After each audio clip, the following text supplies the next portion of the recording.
What is going on, everybody? Reverend Saint here, and today I've got some more Call of Duty Ghosts for you guys. I know, finally, it's been a long time since I posted some Ghosts, but I got this free-for-all gameplay last night, I think, during all the roster change going on, and that's basically what we're going to be talking about today. But I was like, dude, I gotta get a gameplay so I can make a video about this, because there's a lot of freaking movement going on, and it's interesting. And for those of you who do not know, I am a very big competitive Call of Duty fan.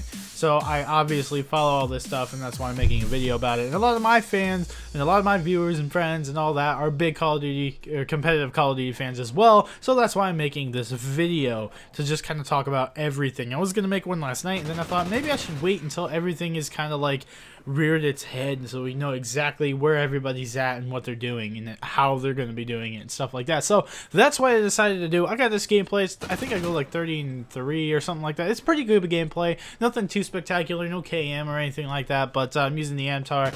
Second class as always, just with the grip and the armor piercing ammo or muzzle brake. Either way, it could go either way. It doesn't really matter. But that's that. I hope you guys enjoy that gameplay in the background there. What we're talking about today, again, is all of the roster changes going on. Now, if you do not know, I am a big Optic fan. That's my team. That's the team I like. For multiple reasons. It's not just because they're a very good pro team, but because they're very good streamers and entertainers and YouTubers as well. Not because like, oh, they used to be so good and they were winning all the time. They still are good. They're just not winning everything.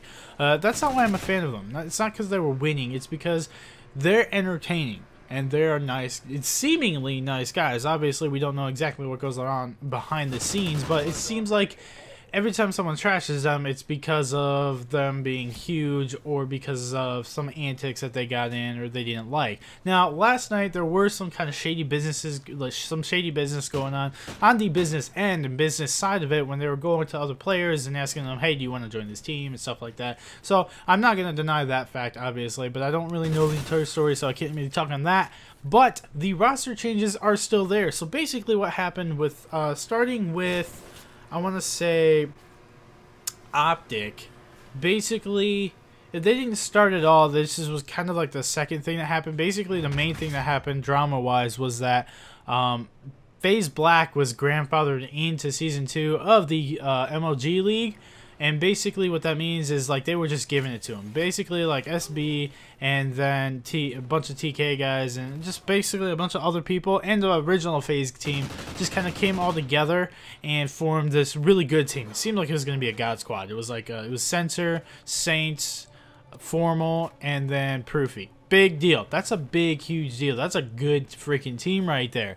All right, and then they basically were just given this spot in Season 2, and the new Curse team, which had like Mud Dog and Croaster, a bunch of good guys, really good players, but never really had their chance to shine, who finally got in a team that could do that, and they were basically screwed out of their spot in the Season 2 league. They didn't get to play for it. Like, it's like they're new too. Why does FaZe Black get in when they're brand new? They have no experience in the league technically. They did it on their old teams, but not on this team. Why did they just get the spot? So there was a big dramatic deal going on right there. And then Proofy's like, yeah, I'm gonna leave and I'm gonna join Optic. And Optic announced that Mbos was not a part of the main roster anymore, but staying part of the organization, still staying in house. I'm like, okay, that's kind of weird, and that would only make sense if he was done competing like Big T, or if he was like Flamesword and brought in as a coach or something like that. That doesn't really make sense to me. Well, then he tweeted out hashtag Optic Nation. And then Hector tweeted out like, oh, 4 more family members. I wonder who they're going to be. Money B, please tell us, or something like that. And basically announcing that there's going to be a second team again. And I'm not sure their exact reasoning behind it. The way I see it is that Mbos, I think Mbos is like 18 years old. He's 18 or 19. He's a very young guy. And basically, when I was looking at the Call of Duty championship stats, the Call of Duty championship stats, he did not stack up, and he didn't even perform as good as he normally does, like on average it seems, like against all of these same teams. So I was really kind of wondering, like maybe the nerves kind of got to him. Perhaps he didn't just perform as well as he normally does, especially with the objective role. And Nate Shot just like went off on those. Like he doubled his scores in a lot of objective game modes. So I'm thinking that maybe the nerves got to him, but they don't want to just be like, okay, yeah, you can't play anymore. They obviously wanted a vet, maybe somebody a little bit better, a primary slayer to kind of help Scumpy out, because like a lot of these other teams just focus so much on slaying, and that's why a lot of the times Optic is out, because they have Scumpy. And then they added Clayster, who isn't really a primary slayer. He's more of like a point guard guy, I guess you could say.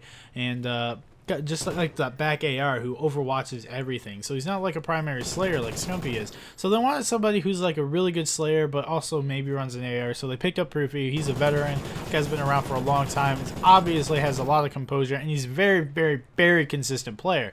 So it makes sense to pick him up, but they didn't want to get rid of Embos. They're good friends with Embos. Embos is a great guy, obviously. So they give Embos his own team. Let him start that. Let the young blood kind of get his own team, build that up, get his composure, become more consistent, and then who knows, maybe that team could do really good as well. Actually, this team originally was way back, and I think Nadechat was the captain of it at the time. I can't remember if he was the captain or if he was just on it. I know he was at least on the team way back when. I think it was like beginning of Modern Warfare 3. He was on Optic Nation.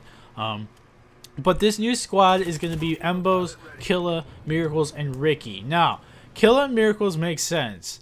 Embos teamed with Killa for Unite and plays top 3 at Columbus. That was at the beginning of Call of Duty Ghosts, and they're good friends. I think he's played with Miracles before, and Killa's obviously teamed with Miracles for a long time. And they never really had any bad blood like with Parasite. Now, Ricky, Killa said he's never going to team with Ricky, so I don't understand why he picked him up. I guess Embos and him are really good friends. That makes sense, but I'm not sure why.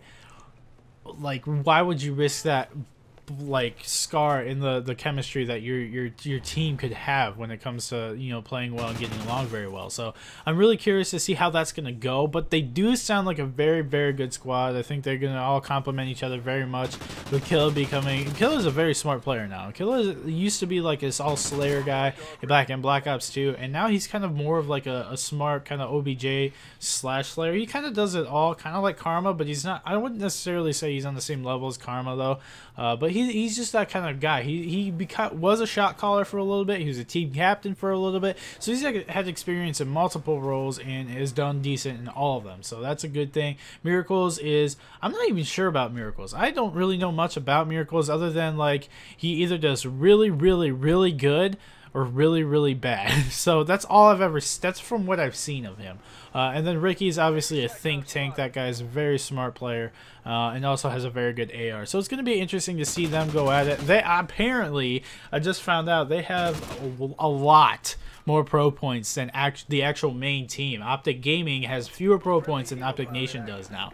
And I was like, that's really funny. Clayster actually said himself they have like a couple thousand more than that, like a majority. Killa himself has like 40,000 more. So I thought that was very interesting. I hope you guys enjoyed this gameplay. Let me know what you guys think of the roster changes down below in the comments, and I'll see you guys later.